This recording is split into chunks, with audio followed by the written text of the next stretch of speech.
Hey, welcome to 1500ESPN.com. I'm Derek Wetmore, and this is Andrew Kramer. Loaded Vikings video coming up, Andrew. If any of this stuff intrigues you that you see on the video, check out the Purple Podcast.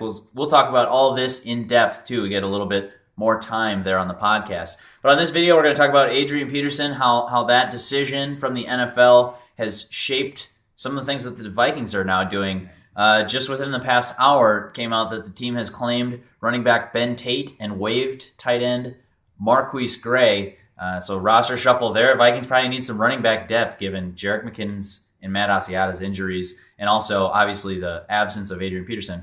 You're not going to say that you called this? No, I'm not going to take credit for it. I'm not going to take credit for it, although it does make sense that the Vikings would add a free agent running back. It came down yesterday that the NFL suspended Adrian Peterson, and then later in the day, an arbiter ruled that it's okay for them to keep him on the exempt list while he appeals this suspension. Andrew, most likely Goodell will be the guy who hears that appeal. So in all likelihood, that effectively ends Adrian Peterson's 2014 season.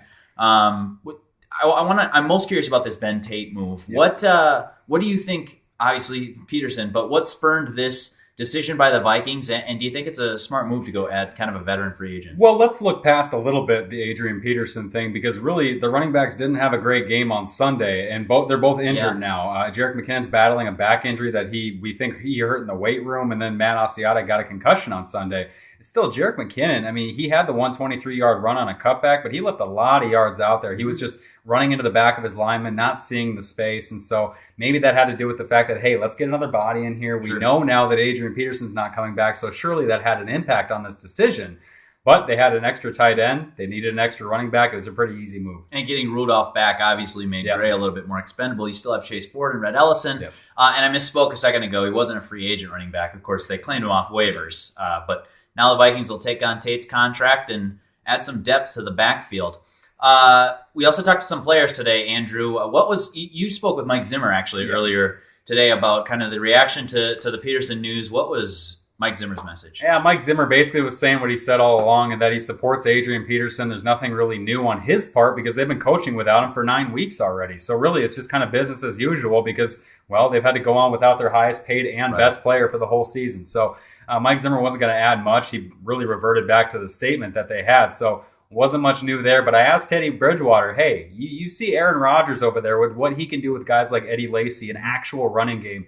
I said, hey, do you wonder what maybe you can do with Adrian Peterson? And he admitted, yeah, he obviously does because, sure, Jerick's been good. He's been all right. He's got 4.9 yards per carry on almost 100 attempts. That's great for a third-round pick and what you can get out of him. But you just can't – they're not expecting him to put 20 carries a game and be that workhorse back. He's not 28. No, and Matt Asiata is not the kind of guy that's going to be able to get those extra yardage. So really, there was just no punch to the running game. So maybe Ben Tate can bring that. He has struggled so far in Cleveland. He had a knee injury in September. He's only averaged 3.1 yards per carry. The Vikings now will take on the remainder of his contract from Cleveland. So that'll be about $400,000 this year, and then they'll have to pay him an extra however much per game that he's active on the 46-man roster.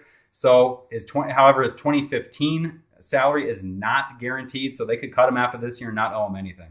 I also talked to a couple of players in the locker room. The pervading sense was, what are we going to do about it? We can't control this. It's the NFL's decision. 2 players did disagree with it. That'd be running back Jerick McKinnon and corner Captain Munnerlyn were the only 2 that I spoke to, the kind of media spoke to, who disagreed with the decision. For the most part, I think the oft-repeated phrase was, it's out of my hands. I can't control this. What sense does it make worrying about it? Talking points, basically. I'm sure they're being coached up, but that's just basically what you have to do when you know that question's going to be asked a bunch. Yep. And I think Zimmer probably did address the team. No one would confirm that to me, that Zimmer addressed the team and said, say this. I'm not necessarily looking for that answer, but I'm curious how Zimmer sort of imparts on the team, let's move on from this. It seems basically from talking to players, and obviously you don't look too much into it based on what they're going to tell the media, but it seems like Mike Zimmer's done a fairly good job of keeping this distraction out of the way. You could argue biggest distraction in the NFL this season,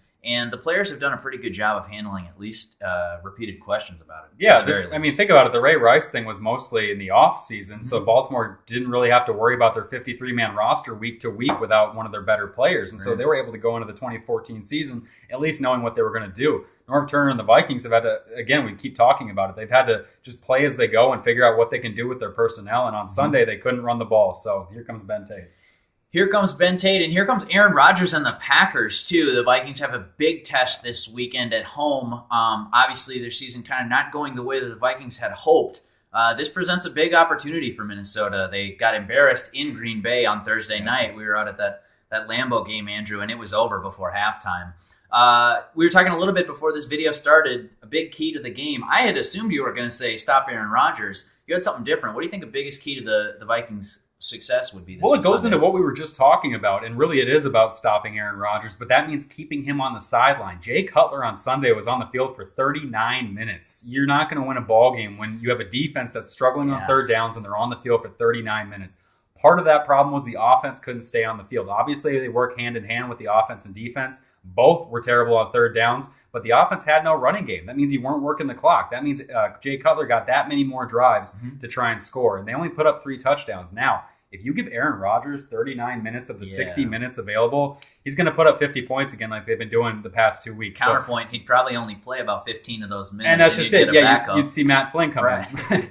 But if the Vikings have any chance, it's getting a running game going, and they could not do that before. So if Jerick McKinnon and Matt Asiata can be healthy, heck, even if they can somehow mix Ben Tate into things, I highly doubt Ben Tate will be any factor in Sunday's game because, one, he wasn't with Norv Turner in Cleveland. He came in the offseason after Turner left, meaning he has no affiliation with that offense. So it'll take him a little while to kind of get into things. So still expect a Jerick McKinnon, Matt Asiata show, and they need to show up in order for them to keep Aaron Rodgers off the field. Good stuff, Andrew. Let's do a Purple Podcast. That sounds good to me. All right. Thanks for coming to 1500ESPN.com. As I mentioned at the onset, you enjoyed any of those, Ben Tate, Adrian Peterson, any of that stuff. We're going to get into all of it, plus a preview of the Green Bay Packers on this upcoming episode of the Purple Podcast. Check it out, 1500ESPN.com and SoundCloud.com. For Adrian Kramer, I'm Derek Wetmore. Thanks for watching.